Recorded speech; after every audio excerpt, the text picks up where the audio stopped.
Hi, today we start through the lecture about mathematical function and their graph related to the cubic functions. And in the cubic function,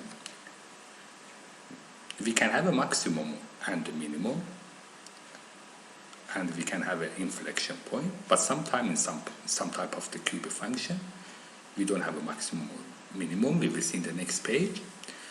Just we can have a inflection point. The complete form of the cubic function equation equal y equal a x power 3 plus b x power 2 plus c x plus d. A never can be 0, but b or c or d can be 0. If the a is the bigger than 0, we can have a first maximum, then minimum. If a is smaller than 0, first we will have a minimum, then we have a maximum. How we can find the maximum or minimum or inflection point? If we have equation, the first derivative of the equation, if equal to 0, we can find maximum or minimum. Okay, as we see in the general formula, I found the first derivative. It equals 3ax power 2 plus 2bx plus c equals 0. And I can find the root of this function, 2x.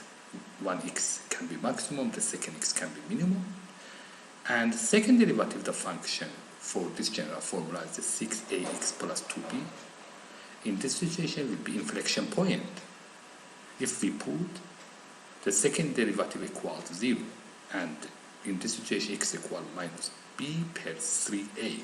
For example, I have a one cubic function equation, y equal 2x power 3 plus 3x power 2 minus 3x plus 2. I want to draw the equation and find maximum, minimum, and inflection point.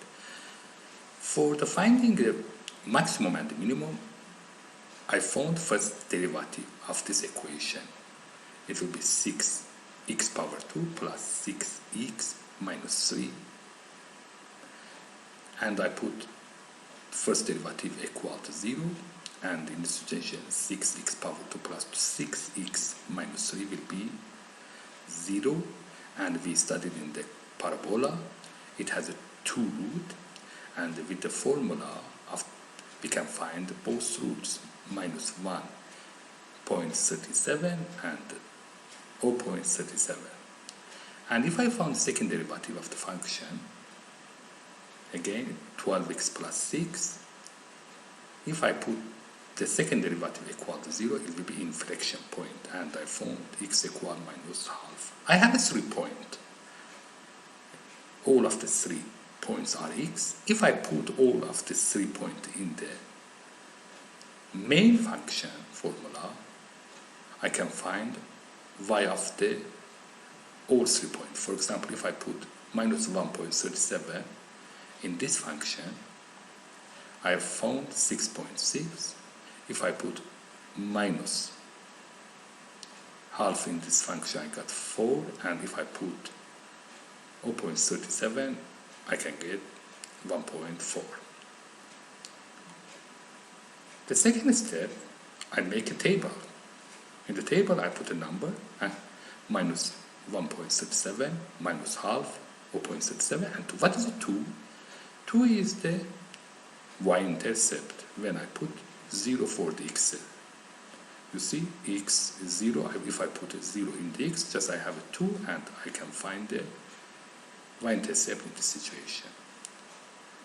In the first step, I see minus 1.37 and 0.37 is the maximum minimum, because a is the bigger than 0. The first can be maximum, the second will be minimum, and minus half will be second derivative equal to 0. It will be inflection point.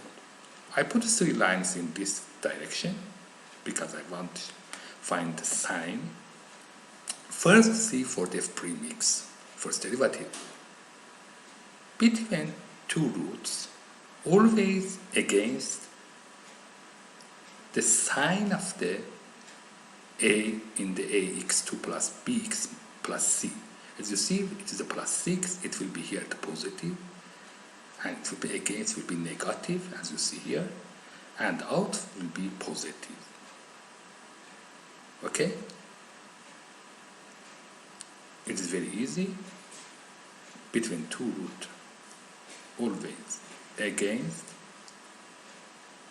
the sign of the a in the ax2 plus bx plus c. And in the second derivative, it is like a linear function. The right side of the 0 root will be the same sign of the axa. It is a positive 12, it will be 12 positive, and other side will be negative. First we came just about f premix, and we forget this second derivative, just we see about first derivative. As you see, in this section, it is a positive. In this situation, function goes upward until this 0. After that, negative, it goes downward. Again, negative, downward. Okay, again, negative, downward.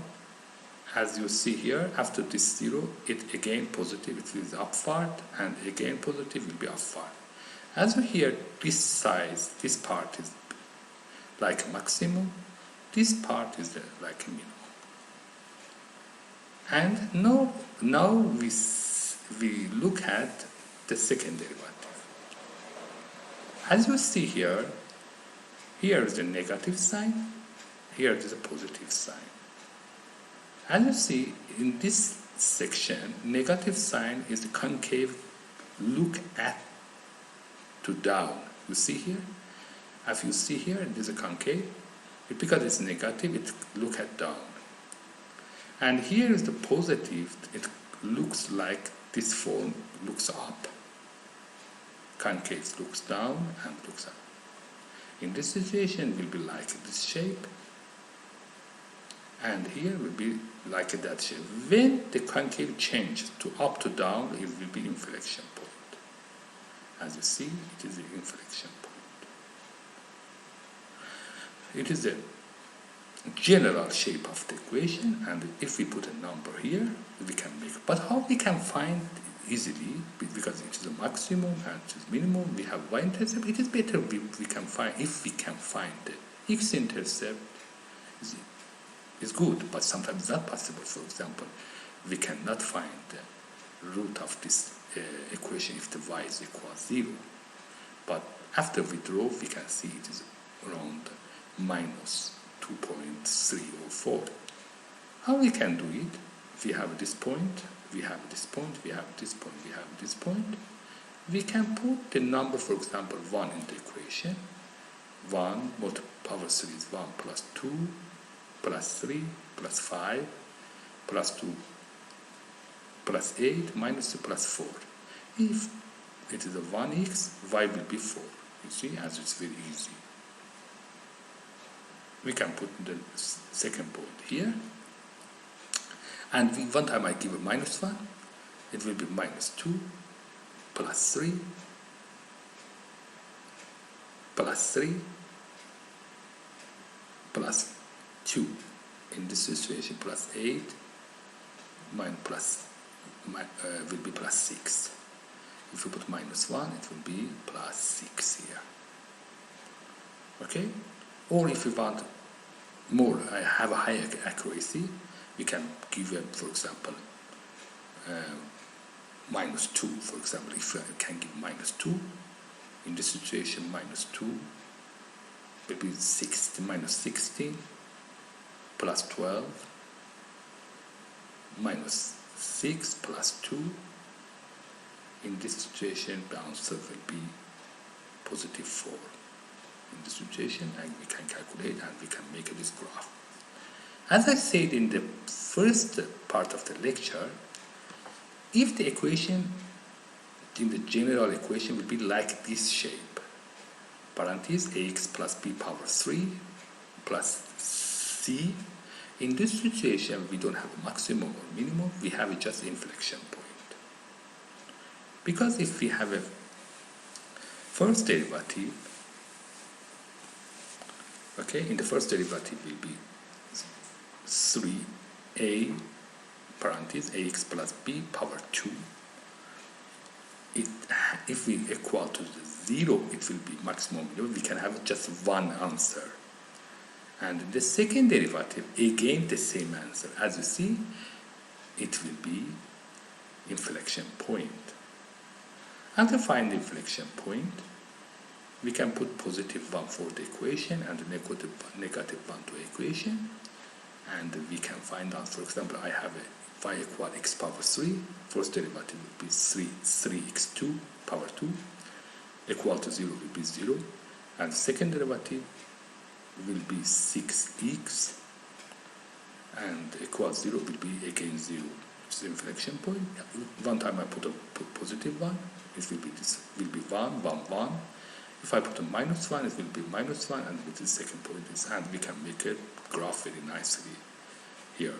And the y-intercept is the same inflection point.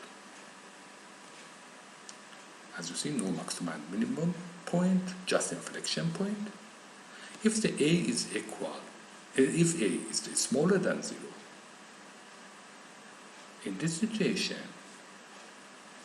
function will be mirrored in the y-axis. As you see in the picture, it is the blue is the y equal x power 3, and the red is y equal minus x power 3. And if the b, we have a b, and the b is bigger than 0, the function will move to left. As you see here, it is a function y equal x power 3. Here, if we put b equal positive 2, you see 2 points function moves to the left. And if the b is smaller than 0, negative, in this situation function will move to the right. For example, here the y equal x power 3, here we put a parenthesis x minus 3 power 3. As you see here, because b is minus 3, the function moves 3 to the right side. All of the parts, for example, inflection point, all 3 moves to the right side. If we have a c in the equation is bigger than 0, in this situation, function will move upward. For example, we have equation y equal x power 3 and y equal x power 3 plus 2, because this 2 is the c, because it is not inside the parentheses, and in this situation the function 2 numbers goes up. And if the c is smaller than 0, in this situation function will move downward. For example, I have a y equal x power 3 and I have a y equal x power 3 minus 3. In this situation, 3 number, the function moves or goes down. If a is bigger than 0, in this situation, the function will be narrow in the y-axis. As you see here, I have a y equal x power 3, and in the second equation, y equal 5 x power 3. A is 5 is bigger than 1. In this situation, the red function is narrowing compared to the blue function is the y equal x power 3. If the a is between the 0 and 1, not smaller than 0, in this situation the function will be wider. For example, if I have a y equal x power 3 and I can draw y equal 0.2 power x power 3, because if the 0.2 is between 0 and 1, in this situation, as you see, the equation will be wider. And thank you very much. I hope it will be good and useful.